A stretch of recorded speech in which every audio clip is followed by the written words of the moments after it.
딥러닝 두 번째 시간이고요. 지금 좀 들어오죠? 자, 어저께는 이제 탄서플로우 신경망에 대한 기본 코드 구조를 봤어요.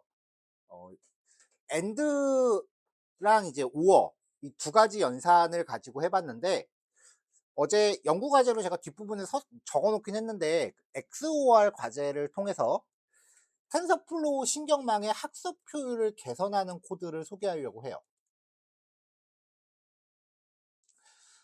탄서플로우 신경망 같은 경우는 주어진 데이터 안에서 정확하게 학습할 수 있는 뭐 그런 거는 크게 기대를 안 해요. 그냥 적당히 빠르게 시킬 수 있으면은 대충 끊는 경우가 있거든요. 그런 부분에 대해서 설명을 하려고 해요.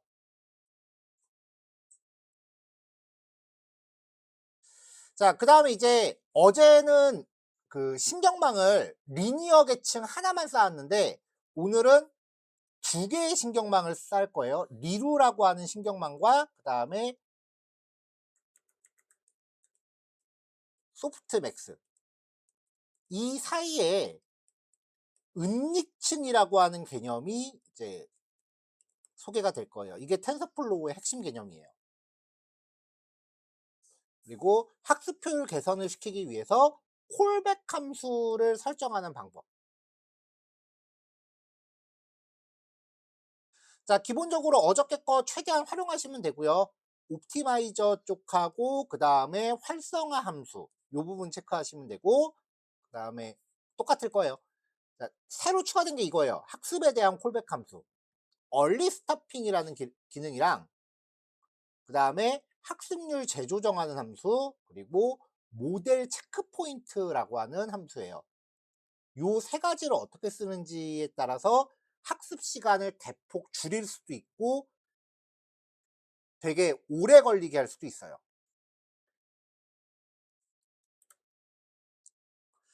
자, 데이터셋은 로지컬 XOR입니다.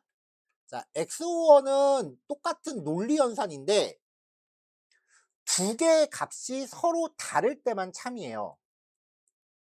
그래서 요 부분이 true가 되고요. 그다음에 똑같을 때는 거짓으로 판정이 돼요.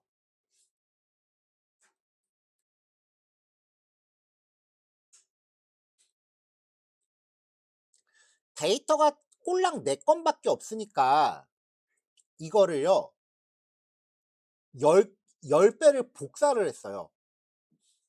XOR가 AND나 OR보다는 추론이 좀 더 어렵거든요. 그래서 데이터를 10 배를 증강을 했어요. 근데 학습 성능 개선에 크게 영향은 없어요. 똑같은 데이터만 늘어나는 거라서. 자, 이렇게 해서 기초 통계랑 봤을 때 개수가 40 개로 줄었죠.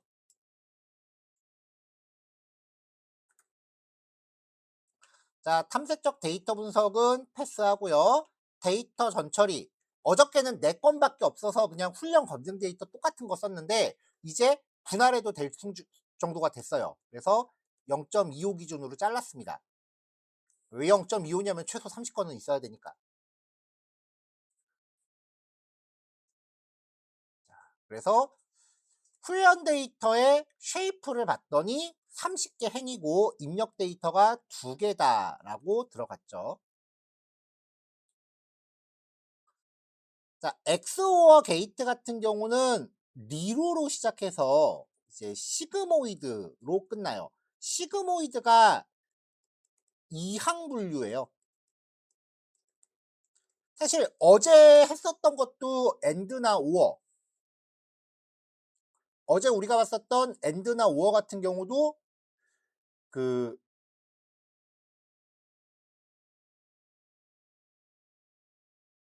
결국은 이항 분류 문제였던 거잖아요.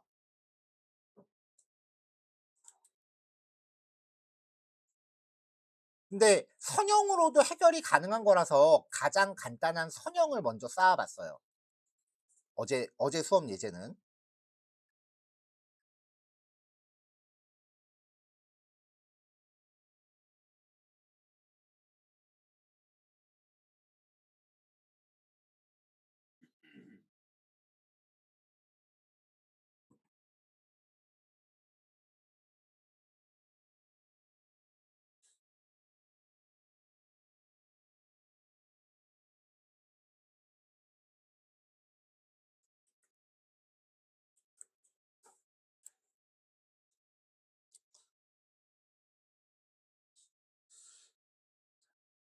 자, 이항 분류니까 손실함수는 바이너리 크로스 엔트로피 적용했고요.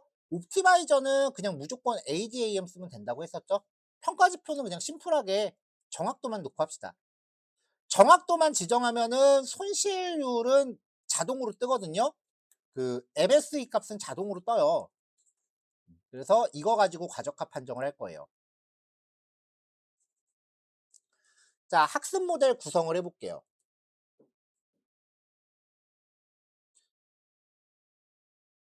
자, 지금 입력되는 뉴런의 개수가 0하고 0일 때, 0하고 1일 때, 1하고 0일 때, 1하고 1일 때, 이게 각각의 뉴런 하나씩이니까 처음에 뉴런은 4개가 되죠.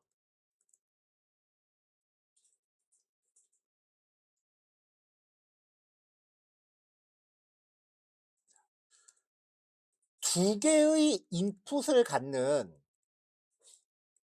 4개의 뉴런이 나옵니다.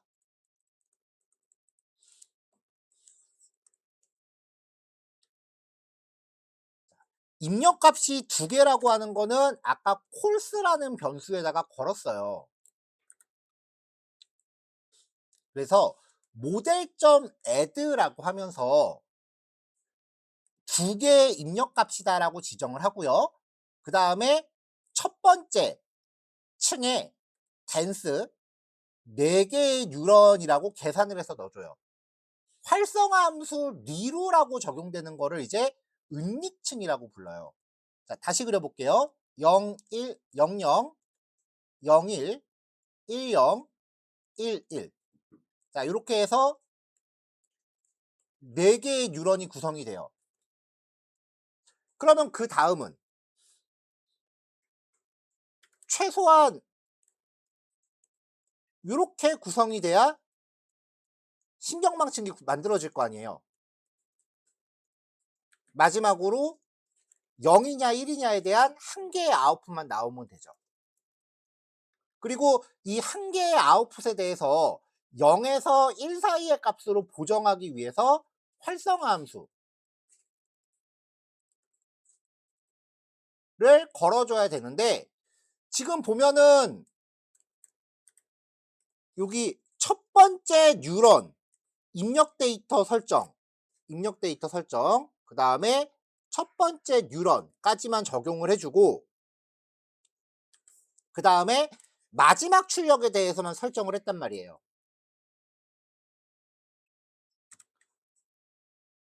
그러면 요만큼의 중간 부분은 지금 신경망층을 우리가 쌓은 게 아니잖아요.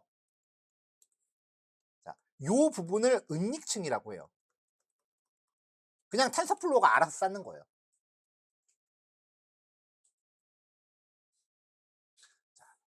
시작층과 그 다음에 끝, 이것만 지정하면 요 사이를 그 텐서플로우가 알아서 추론을 해서 쌓기 때문에 은닉층이라고 불러요. 여기를 진짜 복잡한 데이터 같은 경우에 여기를 다 은닉시켜 버리면은 얘가 좀 멍청해져요.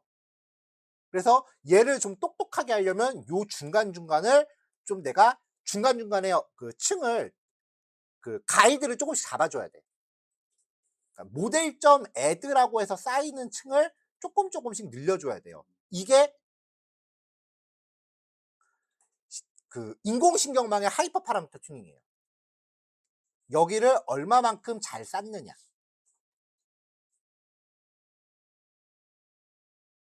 자연어 처리 같은 경우는 입력 데이터가 단어 수만큼 나와요. 그럼 뭐 몇십만 개 단어가 나올 거 아니에요. 그러면 입력 데이터가 몇십만이 됐을 때 이거를 만약에 감성 분석을 한다. 감성 분석은 문장이 긍정인지 부정인지를 분석하는 이진 분류예요. 그러면 긍정 아니면 부정이니까 댄스층 하나만 나올 거 아니에요. 몇십만 개를 여기까지 내가 층을 일일이 쌓아준다라고 하면 코드가 진짜 몇십만 줄이 나오겠죠. 그거 그냥 적당히 네가 알아서 해라라고 던지는 거예요. 그렇다고 해서 너무 얘한테 의지하면은 진짜 지 맘대로 층을 쌓아서 멍청해질 수도 있으니까 요 중간중간에 내가 어느 정도 적절하게 층을 명시적으로 걸어줄지, 이게 신경망의 포인트예요. 자, 옵티마이저 SGD 걸고요. 손실률은 바이너리 크로스 엔트로피 이항 분류. 자, 정확도로 이제 성능 평가 할게요. 자, 모델 구조 학습해 보고요. 자, 그래서 입력층, 인풋, 그 다음에 출력층, 리루, 은닉층 리루, 출력층, 시그모이드. 이렇게 구성을 한 거고요. 요 층을 쌓는 것들이 전부 시퀀셜이라는 클래스의 API에 있어요. XOR 하려는 거고. 자, 다시 입력층. 자, 처음에 입력 데이터의 특성 개수를 정의하는 거예요. 뭐 특별히 파라미터 없고요. 데이터 형태만 지정하는 거예요. 그 다음에 이제 은닉층은 뉴런을 4개, 활성화 함수 리루로 걸고요. 자, 요 4라는 값 자체가 입력 특성수 곱하기 4개의 가중치를 학습하라는 거거든요. 여기에 요 4라는 값을 개발자가 정해주는 하이퍼 파라미터가 요 4예요. 그래서 이거를 처음에 몇 개로 끊어주는가에 따라서 얘가 얼마만큼 똑똑한지 멍청한지가 나와요. 그리고 요 층을 얼만큼 견고하게 쌓아주는가, 뭐 이런 거에 따라서 과적합 가능성이 생기는 거고요. 자, 마지막으로 출력층. 요 출력층에 의해서 분류 문제냐 아니면은 예측 문제냐가 결정이 되는 거예요. 유형은 다 정해져 있으니까 정해져 있는 대로만 사용하시면 됩니다. 자, 학습을 시키는데 모델의 학습 방향, 그 다음에 저장 시점, 학습 정지 시점 등에 관한 상황을 설정하기 위해서 콜백 함수라는 기능을 사용을 해요. 탄서플로우는 이거 안 걸면은 진짜 오래 걸리고요. 사이킬러는 콜백 함수 지원을 안 해요. 근데 XGBoost랑 라이트GBM이 아마 이 콜백 함수 중에 얼리 스타핑이라는 기능을 지원을 해요. 어떤 건지 보세요. 자, 콜백스라고 해서 콜백 1, 콜백 2, 콜백 N 이런 식으로 지정을 해요. 콜백스에 리스트로 이렇게 건 다음에 얘를 파라미터로 걸어주는 거예요. 아니면은 그냥 요 콜백스 파라미터에 바로 리스트 열어버리고 이렇게 다이렉트로 걸어줘도 되겠죠. 자, 얼리 스타핑. 모델 학습 시에 지정된 기간 동안 모니터링하는 평가 지표에서 더 이상 성능 향상이 일어나지 않은 경우 학습을 스스로 중단시켜요. 어저께 우리가 설정했던 fx가 500이었잖아요. 굳이 500번 다 하지 말고 더 이상 학습해도 더 이상 학습을 하는 게 무의미하다라고 판단이 되면은 그만해라라는 거예요. 이거 걸고 안 걸고가 차이가 엄청 커요. 자, 평가 지표 걸어주고 패티언스라고 하는 이 파라미터에 이게 기간이에요. 그러니까 학습 횟수. 그러니까 지정한 수만큼의 기간에서 평가 지표 향상이 일어나지 않을 경우 학습을 중단. F폭을 뜻해요. 그러니까 10 F폭 동안 성능 향상이 일어나지 않으면 학습을 중단해라 이런 거고, 벌보스는 수행 과정 노출 여부 지정. 자, 패티언스 범위 같은 경우는 작은 데이터셋, 우리가 지금 하는 거는 3에서 5 정도 해도 되고요. 일반적인 딥러닝은 5에서 10, 한 10 정도 하시면 돼요. 데이터가 되게 많고 데이터가 노이즈가 존재한다, 이상치가 좀 있는 것 같다 싶으면은 한 20 정도까지 해도 되고요. 뭐 CNN 같은 경우 대규모 모델, CNN이면은 이미지 뭐 이런 거부터는 10 이상.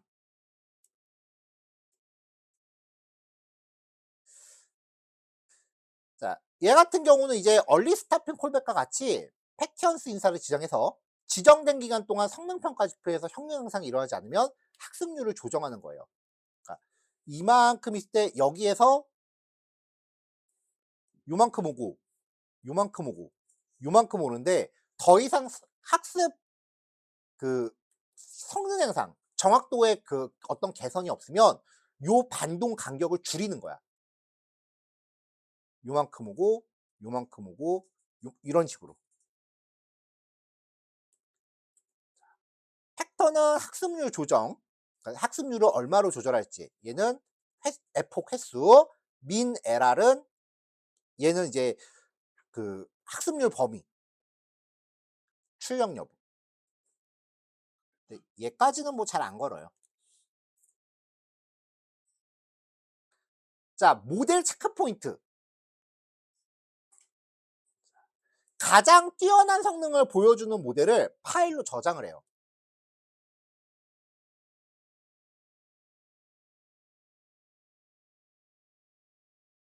세이브 베스톤이 true라고 주면은 가장 뛰어난 모델만 저장하고, 그렇지 않으면 그냥 덮어 쓰고.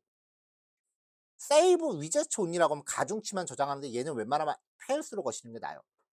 자, 그 사이킬 런에서도 학습한 결과 모델을 저장하는 거 얘기했었거든요. 모델을 저장하면 내가 막 데이터를 수집해서 학습을 시킨 다음에 그 결과를 저장을 했어. 그럼 얘를 다시 로드를 한 다음에 추가 학습을 시킬 수도 있고요. 아니면 어딘가의 시스템에 이식할 수도 있어요. 자, 생각을 해봐요. 여러분들이 지금 프로젝트를 하고 있어. 10만 건 데이터를 학습을 시켰단 말이에요. 그랬더니 과적합 떴어.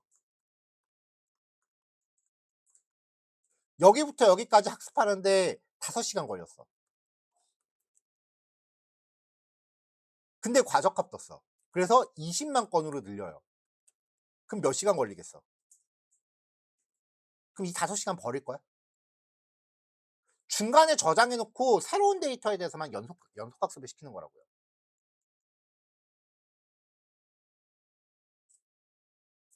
자, 사이클런 저장하는 거는 예전에 우리 수업에서 했었어요.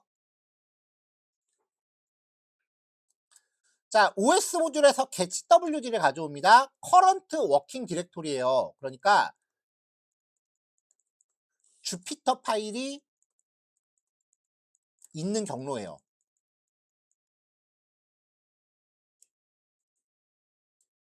그 경로 값에 탄서플로우 체크 포인트라는 폴더를 연결시켜요.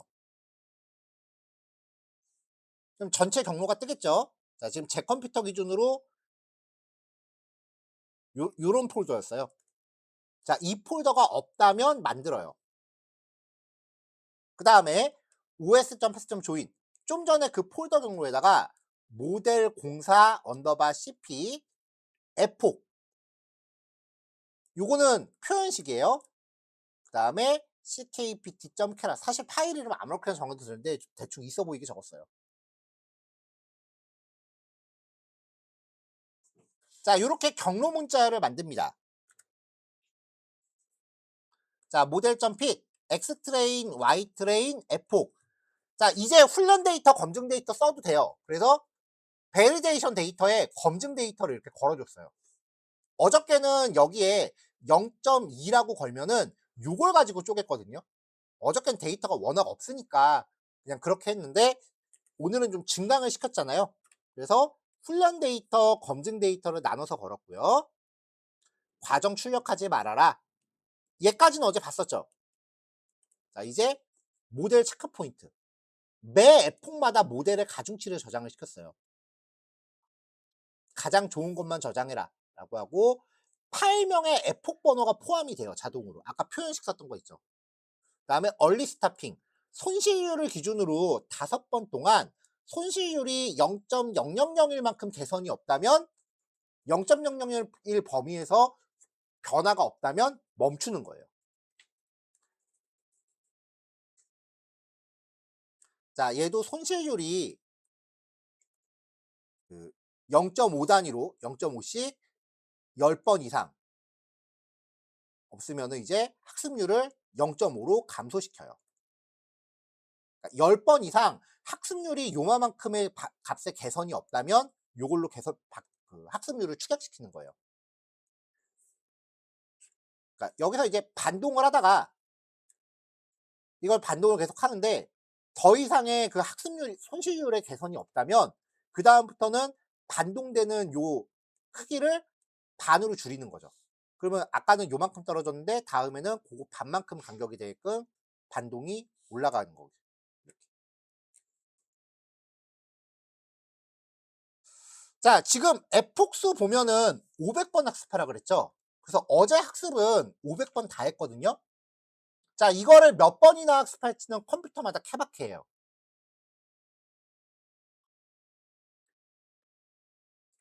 자, 그래서 얘가 지금 학습한 거를 보면은 전체 500번 중에 292번 정도 학습하고 중단을 했어요. 더 이상 학습해봐야 무의미하다고 여긴 거야, 얘가.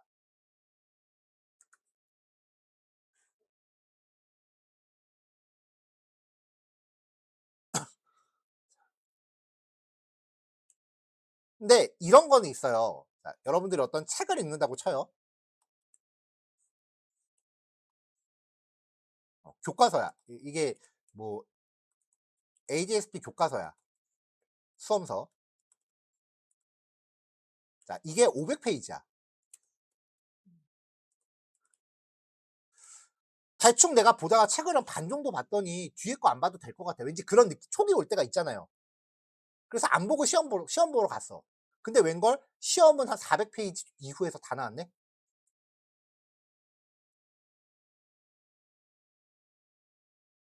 어제도 얘기했는데 추측하지 말라 그랬잖아요. 검증하시라 그랬잖아요. 얘도 그러거든요. 그래서 집단에는 효율이 없을, 더 이상 해봤자 효율이 올라가지 않을 것 같아서 멈췄는데 실제로는 학습을 다 하지 않은 거기 때문에 중간에 멈추면 멍청해져요.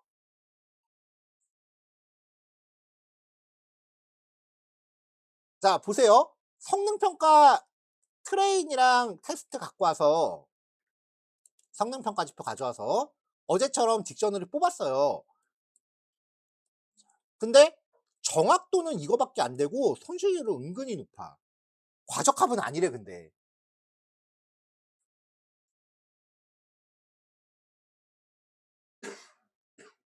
학습 과정을 확인해 봤어요. 그리고 학습 곡선을 그려 봤어요.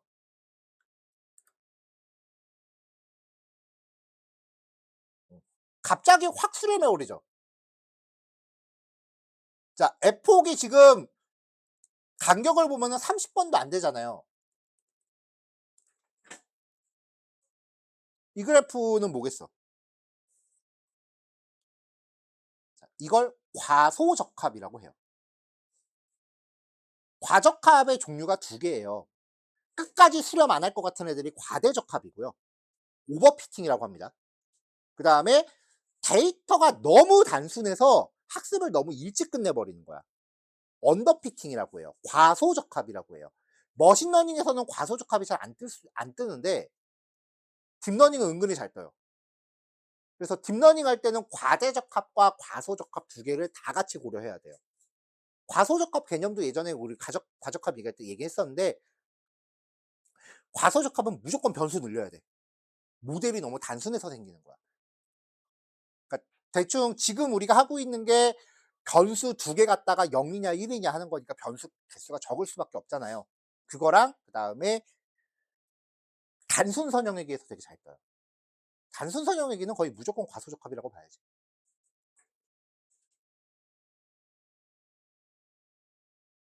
자, 그래서 학습 결과를 적용해서 결과 보면은 생각보다 못 맞춰요. 이게 실제값이고 이게 딥러닝 예측값이래. 생각보다 못 맞춰요. 그래서 2020 몇 년도인가? 한 2020년도 이후에 정확한 연도는 기억이 안 나는데 그때 이제 제가 봤었던 논문에 들어가면은 일반적인 수치형 데이터의 경우 딥러닝보다 그 딥러닝이 처음 나왔을 때는 앞으로는 딥러닝이 대세다. 딥러닝이 무조건 짱이다. 뭐 그런 게 이제 많이 그 퍼져 있었는데 2020년도 이후에 나왔던 논문들이 얘기하는 바는 수치형 데이터의 경우는 단순한 계산 문제의 경우는 딥러닝보다 머신러닝이 더 정확도가 높다라고 돼 있어요. 그러니까 여러분들 하고 계시는 프로젝트도 딥러닝을 나중에 모형 하나로 해서 넣어 갖고 그 성능 비교표에 같이 넣으시면 좋아요.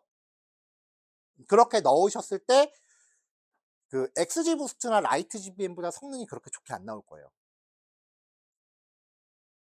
강사님 그럼 어차피 안 나올 거니까 저희는 딥러닝 안 하겠습니다.